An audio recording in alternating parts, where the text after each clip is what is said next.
নির্বাহী পরিচালক বলে আমার ভাইয়ের দ্বারা কিন্তু এই যে ডিজিটাল ডায়াগনস্টিক সেন্টার চলে, এখানে তারা আইবেন সুব্যবস্থা পাইবেন। এই যে এটা আমরা আছি যারা গর্ভবতী তাগর হইতো না কোনো ক্ষতি, মিশিংটা দেখিয়া ভ্যাকসিনেশন দিব লেখিয়া। আর এই যে এটা কিন্তু এটা একটা মিশিং কালা, জিনিসটা খুব ভালো। আর এটা তো এই যে অনেক করি টুপ, হ্যাঁ না থাকলেও রূপ, হৃদরূপ বলে এইটা দ্বারা এটা চিকিৎসাটা চলে।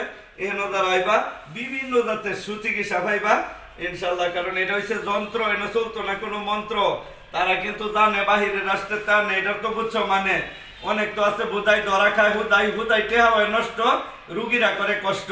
তো এই যে স্যার কামাল স্যার, এই যে এটার ইয়াটার যে নাম আমের মুখে ওনার কামাল তোমার সাথে চলেন, এই ইয়াটার নাম বলেন। Delta Digital Diagnostic and Physiotherapy Centre. হ্যাঁ, এটা আমতলি। আমি তো তোমার লগে চলি। বিজয়নগর থানা আমার সম্বন্ধে তো সকলেরই জানা, সবাই আমারে ফানা। আমি করি না থানা মানা, তোমরা আমার পরিবারের অংশ, একটা টেহা হইতো না ধ্বংস। এই নয় আইবা, অল্প দামে ভালো চিকিৎসা পাইবা, খুশি হয়ে যাবে। সকলকে ধন্যবাদ। ইনশাআল্লাহ। আসসালামু আলাইকুম।